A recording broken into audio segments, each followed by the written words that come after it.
Hello everyone, Hindi सागर classes में आपका हार्दिक स्वागत है। आज मैं हिंदी साहित्य की गद्य विधा के आत्मकथा टॉपिक पर बातचीत करूंगा। यह टॉपिक परीक्षा की दृष्टि से बहुत महत्वपूर्ण है। यहाँ से चाहे यूपी टीजीटी पीजीटी हो या असिस्टेंट प्रोफेसर या जीआईसी या यूजीसी नेट, सब में कम से कम 1 से 2 प्रश्न निश्चित रूप से आते ही आते हैं। तो आज की क्लास बहुत महत्वपूर्ण होने वाली है। चलिए शुरू करते हैं। आज के टॉपिक में जितने भी महत्वपूर्ण आत्मकथा हैं जो परीक्षाओं में पूछे गए हैं या आगे पूछे जाने की संभावना है, उन सभी आत्मकथाओं को क्रम से शामिल किया गया है। तो चलिए शुरू करते हैं। हिंदी की प्रसिद्ध आत्मकथाएँ। सबसे पहले नंबर पे आते हैं बनारसी दास जैन, जिन्होंने अर्धकथा नाम से 1641 ईस्वी में ब्रजभाषा पद्य में अपनी आत्मकथा लिखी, जिसे हिंदी की पहली आत्मकथा होने का गौरव प्राप्त है। तो इस तरह से अगर हिंदी की पहली आत्मकथा पूछा जाता है तो बनारसी दास जैन द्वारा लिखित अर्धकथा जो 1641 ईस्वी में लिखी गई मानी जाती है। इसके बाद आत्मकथा का विकास जो है भारतेंदु युग से पुनः शुरू होता है, जिसमें सबसे पहले भारतेंदु जी ने कुछ आप बीती कुछ जग बीती नाम से अपनी अपूर्ण आत्मकथा लिखी।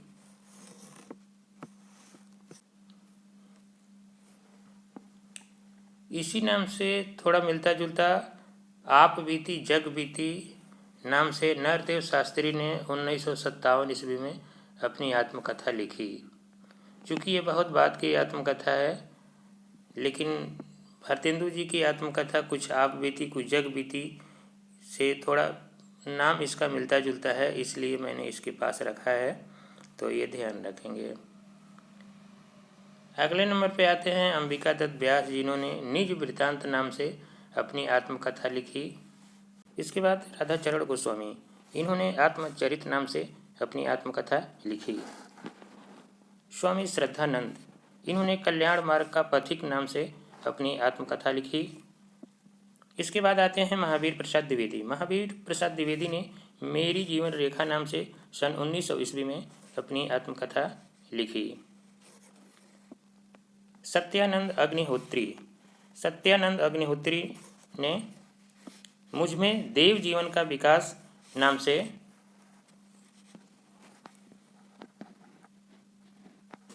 सन 1910 ईस्वी में अपनी आत्मकथा लिखी।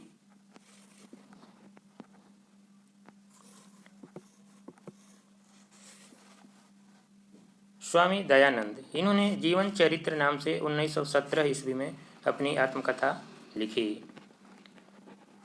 इसके बाद आते हैं भाई परमानंद, इन्होंने आप बीती नाम से सन 1921 ईस्वी में अपनी आत्मकथा लिखी। और इसके बाद जो है रामविलास शुक्ल आते हैं, जिन्होंने अपनी आत्मकथा 1933 ईस्वी में लिखी, मैं क्रांतिकारी कैसे बना नाम से। तो इस तरह से रामविलास शुक्ल की आत्मकथा है मैं क्रांतिकारी कैसे बना 1933 ईस्वी।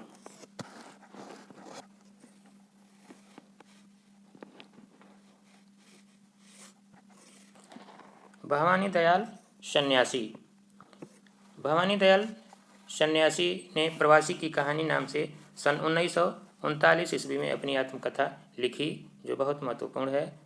और आगे श्याम सुंदर दास हैं, जिन्होंने मेरी आत्मकहानी नाम से सन 1941 ईस्वी में अपनी आत्मकथा लिखी, जो हिंदी की चर्चित आत्मकथा मानी जाती है। तो इस तरह से अगर प्रश्न आता है कि हिंदी की पहली चर्चित आत्मकथा कौन सी है, तो निश्चित रूप से हिंदी की पहली चर्चित आत्मकथा मेरी आत्मकहानी को माना जाता है। तो इस तरह से श्याम सुंदर दास जी द्वारा रचित मेरी आत्मकहानी हिंदी की पहली चर्चित आत्मकथा है।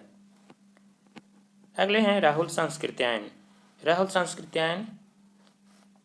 मेरी जीवन यात्रा नाम से 5 खंडों में अपनी आत्मकथा को लिखा, जो बहुत महत्वपूर्ण है, परीक्षाओं में अक्सर पूछी जाती रही हैं।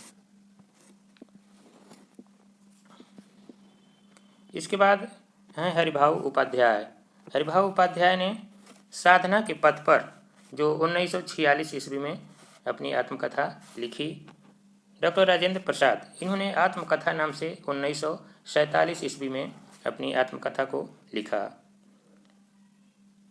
अगले हैं बलराज साहनी, इन्होंने मेरी फिल्मी आत्मकथा नाम से 1947 ईस्वी में अपनी पहली आत्मकथा लिखी और दूसरी आत्मकथा इन्होंने यादों के झरोखे से सन 1983 ईस्वी में लिखी। तो इस तरह से बलराज साहनी की 2 आत्मकथाएं हैं, इन्होंने 2 आत्मकथा लिखी। पहली मेरी फिल्मी आत्मकथा जो 1947 में लिखी गई, दूसरा यादों के झरोखे से जो 1983 ईस्वी में लिखी गई। अगले नंबर पे आते हैं वियोगी हरि। वियोगी हरि जी ने मेरा जीवन प्रवाह नाम से 1948 ईस्वी में अपनी आत्मकथा को लिखा, जो बहुत महत्वपूर्ण है, परीक्षाओं में अक्सर पूछी जाती रही हैं।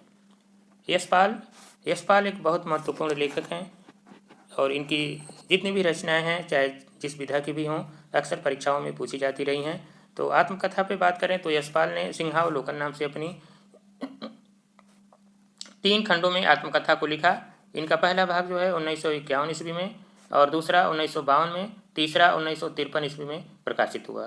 तो इस तरह से यशपाल का सिंहावलोकन जो है 3 खंडों में लिखी गई। अगले नंबर पे आते हैं शांतिप्रिय द्विवेदी, इनकी आत्मकथा है परिव्राजक की प्रजा, जो 1952 ईस्वी में लिखी गई। देवेंद्र सत्यार्थी ने अपनी आत्मकथा 3 भागों में लिखी है। सबसे पहले नंबर पे हैं चांद सूरज के वीरन, जो 1952 ईस्वी में लिखी गई। नील यक्षिणी, जो 1985 ईस्वी में लिखी गई।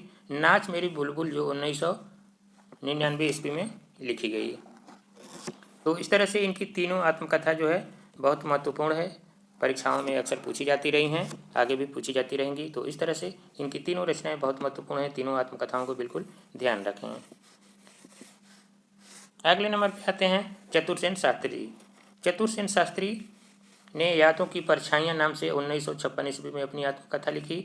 मेरी आत्मकहानी नाम से 1963 में लिखी। तो इस तरह से चतुरसेन शास्त्री ने 2 आत्मकथा लिखी। पहली जो है यादों की परछाइयाँ नाम से 1956 में और मेरी आत्मकहानी नाम से 1963 ईस्वी में। इसके बाद आते हैं देवराज उपाध्याय। देवराज उपाध्याय की जो रचना है आत्मकथा बचपन के 2 दिन, जो 1958 में लिखी गई और यौवन के द्वार पर, जो 1970 में लिखी गई। तो इस तरह से हम देखें तो देवराज उपाध्याय एक बहुत महत्वपूर्ण रचनाकार हैं। इनकी आत्मकथा अक्सर यूजीसी नेट या टीजीटी पीजीटी में पूछी जाती रही हैं, कई बार पूछी जा चुकी हैं। तो इस तरह से इनकी दोनों आत्मकथाएं बहुत महत्वपूर्ण है। खासतौर पे यौवन के द्वार पर जो रचना है कई बार पूछी जा चुकी है, बिल्कुल दोनों रचनाओं को ध्यान रखेंगे। सेठ गोविंद दास, इनकी बहुत महत्वपूर्ण आत्मकथा है जो 3 भागों में लिखी गई। आत्मनिरीक्षण नाम से इन्होंने अपनी आत्मकथा लिखा, जो 3 भागों में प्रकाशित हुई। प्रथम भाग 1956 ईस्वी में प्रकाशित हुआ, दूसरा भाग जो है 1957 में और तीसरा भाग 1958 में प्रकाशित हुआ। तो इस तरह से इनकी आत्मकथा आत्मनिरीक्षण के 3 भाग हैं जो बहुत महत्वपूर्ण हैं। आगे आते हैं सुमित्रानंदन पंत। सुमित्रानंदन पंत की आत्मकथा बहुत महत्वपूर्ण है, परीक्षाओं में अक्सर पूछी जाती रही हैं।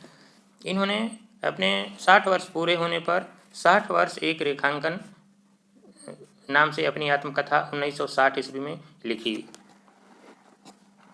जो बहुत महत्वपूर्ण है, परीक्षा में अक्सर पूछी जाती रही हैं। तो इसे बिल्कुल ध्यान रखेंगे। पांडे बेचन शर्मा उग्र, इन्होंने अपनी खबर नाम से 1960 ईस्वी में अपनी आत्मकथा लिखी, जो बहुत महत्वपूर्ण है।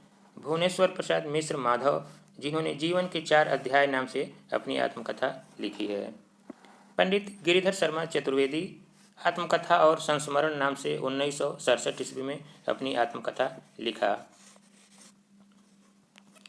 इसके बाद हरिवंश राय बच्चन हैं, जिनकी बहुत महत्वपूर्ण आत्मकथाएं हैं जो किसी न किसी रूप में हर परीक्षाओं में पूछी जाती रही हैं और आगे भी पूछी जाती रहेंगी। तो ये आत्मकथा बहुत महत्वपूर्ण है, इन्हें बिल्कुल सनवाइज और चारों आत्मकथाओं को क्रम से याद रखेंगे। इन्होंने अपनी आत्मकथा को 4 भागों में लिखा है जो बहुत महत्वपूर्ण है। सबसे पहला भाग इनका है क्या भूलूं क्या याद करूं, जो 1967 ईस्वी में लिखी गई, कहीं कहीं 1969 ईस्वी भी मिलता है। दूसरा है नीड़ का निर्माण फिर, जो 1970 ईस्वी में लिखी गई। बसेरे से दूर, जो 1978 ईस्वी में लिखी गई। और 10 द्वार से सोपान तक, जो 1985 ईस्वी में लिखी गई। तो इस तरह से इनकी आत्मकथा जो है 4 भागों में लिखी गई है, जो बिल्कुल महत्वपूर्ण है। वृंदावन लाल वर्मा, इन्होंने अपनी कहानी नाम से 1972 ईस्वी में अपनी आत्मकथा लिखी। रामविलास शर्मा की आत्मकथा जो है बहुत महत्वपूर्ण है, परीक्षाओं में अक्सर पूछी जाती रही हैं और आगे भी पूछी जाती रहेंगी। तो इनकी आत्मकथा को बिल्कुल ध्यान रखें, इसे मोस्ट इम्पॉर्टेंट मानकर चलें। परीक्षा में निश्चित रूप से यहाँ से प्रश्न आते ही आते हैं। तो इन्होंने अपनी आत्मकथा जो है घर की बात नाम से 1983 ईस्वी में लिखा। अपनी धरती अपने लोग, इस नाम से इन्होंने 1994 ईस्वी में अपनी आत्मकथा लिखा, जो कि 3 भागों में है। अक्सर यह परीक्षा में पूछा गया है कि अपनी धरती अपने लोग के कितने खंड हैं या कितने भाग है या कितने भागों में लिखी गई है। तो इस तरह से प्रश्न बनते हैं। तो निश्चित रूप से यह 3 भागों में लिखी गई है। सबसे पहला भाग है मुंडेर पर सूरज, जो 1990 ईस्वी में लिखी गई। देर सवेर, जो 1992 में प्रकाशित हुई। और आपस की बातें, जो 1994 में प्रकाशित हुई। तो इस तरह से रामविलास शर्मा जो है अपनी आत्मकथा को लिखे हैं, जो बहुत महत्वपूर्ण है, किसी न किसी रूप में परीक्षाओं में बिल्कुल आती रहती हैं। तो इसे ध्यान रखेंगे। अगले नंबर पे आते हैं रामदास मिश्र। इन्होंने जहाँ मैं खड़ा हूँ 1984 ईस्वी में लिखा। रोशनी की पगडंडियाँ, जो 1984 ईस्वी में लिखी गई। टूटते बनते दिन, जो 1984 ईस्वी में लिखे गए। उत्तर पथ, जो 1984 ईस्वी में लिखे गए। सहचर है समय, जो 1991 में लिखे गए। और फुर्सत के दिन, जो 2000 ईस्वी में लिखे गए। तो इस तरह से इनकी आत्मकथाएं बहुत महत्वपूर्ण हैं। खास करके टूटते बनते दिन, सहचर है समय और फुर्सत के दिन, इनकी ये रचनाएं बहुत महत्वपूर्ण है, परीक्षाओं में अक्सर पूछी जाती रही हैं। तो इन्हें बिल्कुल ध्यान रखेंगे। अगले हैं शिवपूजन सहाय ने मेरा जीवन नाम से 1985 ईस्वी में अपनी आत्मकथा लिखी। हंसराज रहबर ने मेरे 7 जन्म नाम से 2 खंडों में अपनी आत्मकथा लिखी है। प्रथम भाग इन्होंने 1985 ईस्वी में लिखा, द्वितीय भाग जो है 1986 ईस्वी में प्रकाशित हुआ। तो इस तरह से हंसराज रहबर की जो आत्मकथा मेरे 7 जन्म है 4 खंडों में प्रकाशित करने की योजना थी, लेकिन अभी तक 2 खंडों में ही प्रकाशित हो पाई है। अमृतलाल नागर एक बहुत महत्वपूर्ण रचनाकार हैं। इनकी रचना अक्सर किसी न किसी रूप में आती रहती है परीक्षाओं में। तो परीक्षा की दृष्टि से बहुत महत्वपूर्ण रचनाकार हैं। इनकी रचनाओं को बिल्कुल ध्यान रखेंगे। अमृतलाल नागर की आत्मकथा टुकड़े टुकड़े दास्तान, जो बहुत महत्वपूर्ण है, 1986 ईस्वी में लिखी गई। परीक्षाओं में किसी न किसी रूप में अवश्य पूछी जाती हैं। यशपाल जैन, इनकी आत्मकथा है मेरी जीवन धारा, जो 1987 ईस्वी में लिखी गई। डॉक्टर नगेंद्र ने अपनी आत्मकथा अर्धकथा नाम से 1988 ईस्वी में लिखा। जैसा कि आपको मालूम है कि हिंदी की पहली आत्मकथा बनारसीदास जैन द्वारा भी अर्धकथा नाम से लिखी गई है। अगले हैं कन्हैयालाल मिश्र प्रभाकर, जिन्होंने तपती पगडंडियों पर पद यात्रा नाम से 1989 ईस्वी में अपनी आत्मकथा लिखा, जो बहुत महत्वपूर्ण है। इसे बिल्कुल मोस्ट इम्पॉर्टेंट लगा लें, जो परीक्षा में अक्सर पूछी जाती रही है। अगले नंबर पे हैं कमलेश्वर एक बहुत महत्वपूर्ण लेखक हैं, जिनकी रचनाएं अक्सर परीक्षाओं में पूछी जाती रही हैं। तो इनकी आत्मकथा की बात करें तो इन्होंने अपनी आत्मकथा को जो मैंने जिया 1992 ईस्वी में, यादों का चिराग 1997 ईस्वी में, जलती हुई नदी 1992 ईस्वी में लिखा। तो इस तरह से कमलेश्वर की ये 3 आत्मकथाएं, जो मैंने जिया, यादों का चिराग, जलती हुई नदी नाम से लिखा, आप ध्यान रखेंगे। गोपाल प्रसाद व्यास, इन्होंने कहो व्यास कैसे कटी नाम से 1994 ईस्वी में अपनी आत्मकथा लिखा। नरेश मेहता हम अनिकेतन 1995 ईस्वी में लिखा। तो इनकी भी, नरेश मेहता की भी आत्मकथा बहुत महत्वपूर्ण है, बिल्कुल ध्यान रखेंगे। अगले नंबर पे आते हैं रविंद्र कालिया की रचना बहुत महत्वपूर्ण है, नेट में पूछा जा चुका है। तो इसे बिल्कुल मोस्ट इम्पॉर्टेंट लगा लें। गालिब छुटी शराब नाम से 2000 ईस्वी में इन्होंने अपनी आत्मकथा को लिखा जो अक्सर पूछी जाती रही हैं, तो बिल्कुल ध्यान रखेंगे। इसके बाद आते हैं भगवती चरण वर्मा। इनकी भी आत्मकथा बहुत मोस्ट इम्पोर्टेंट है। कहीं न जाए का कहिए जो 2001 में लिखी गई, यह भी रचना बहुत महत्वपूर्ण है। इसके बाद आते हैं राजेंद्र यादव। राजेंद्र यादव ने अपनी आत्मकथा मुड़ मुड़ कर देखता हूँ नाम से 2001 ईस्वी में लिखा, जो परीक्षा की दृष्टि से बहुत महत्वपूर्ण है। बिल्कुल मोस्ट इम्पॉर्टेंट रचना है, इसे याद रखें। निश्चित रूप से परीक्षाओं में पूछी जाती हैं, तो इसको ध्यान रखेंगे। इसके बाद हैं अखिलेश। अखिलेश ने और वह जो यथार्थ था नाम से 2001 में अपनी आत्मकथा लिखा। भीष्म साहनी की आत्मकथा बिल्कुल मोस्ट इम्पॉर्टेंट है, इसे आप मोस्ट लगा लें और इसे बिल्कुल याद रखेंगे। आज के अतीत नाम से 2003 ईस्वी में इन्होंने अपनी आत्मकथा लिखी और मेरी साहित्यिक यात्रा नाम से 2016 में इन्होंने अपनी आत्मकथा लिखी। तो इस तरह से इनकी दो आत्मकथाएं हैं, दोनों बहुत महत्वपूर्ण हैं। इनकी आत्मकथा जो है परीक्षाओं में पूछी जाती रही हैं और पूछी जाती रहेंगी, तो इसे मोस्ट लगा लें, याद रखें। अशोक वाजपेयी पाव भर जीरे में ब्रह्मभोज नाम से 2003 में अपनी आत्मकथा को लिखा, जो बहुत महत्वपूर्ण है, इसे बिल्कुल ध्यान रखेंगे। आगे हैं स्वदेश दीपक ने मैंने मारू नहीं देखा नाम से 2003 में अपनी आत्मकथा को लिखा, जो बहुत महत्वपूर्ण है, बिल्कुल इसे मोस्ट लगा लें और ध्यान रखें। रविंद्रनाथ त्यागी, इन्होंने बसंत से पतझड़ तक नाम से 2005 में अपनी आत्मकथा लिखा। विश्वरूप प्रभाकर, इनकी आत्मकथा बहुत इम्पोर्टेंट है। पहली आत्मकथा इनकी है पंखहीन, जो 2004 ईस्वी में लिखी गई। मुक्त गगन में 2004 ईस्वी में, और पंछी उड़ गया जो 2004 में लिखी गई। तो इस तरह से इनकी तीन आत्मकथाएं तीनों 2004 में ही लिखी गई हैं, लेकिन नाम अलग अलग हैं। जो पंखहीन नाम से पहली आत्मकथा, मुक्त गगन में दूसरी आत्मकथा, और तीसरी आत्मकथा है और पंछी उड़ गया। तो इस तरह से इनकी तीन रचनाएं तीनों बहुत महत्वपूर्ण हैं, याद रखें। आगे हैं राम कमल राय। एक अंतहीन तलाश नाम से 2007 ईस्वी में इन्होंने अपनी आत्मकथा को लिखा। दीनानाथ मल्होत्रा, इन्होंने भूली नहीं जो यादें नाम से 2007 में अपनी आत्मकथा को लिखा। द्वारिका प्रसाद सक्सेना ने मेरी आत्मकथा कालजयी संघर्ष गाथा नाम से 2007 में अपनी आत्मकथा को लिखा। इसके बाद आते हैं कन्हैया लाल नंदन। इन्होंने गुजरा कहाँ से 2007 में, कहना जरूरी था 2009 में, मैं था और मेरा आकाश 2011 में।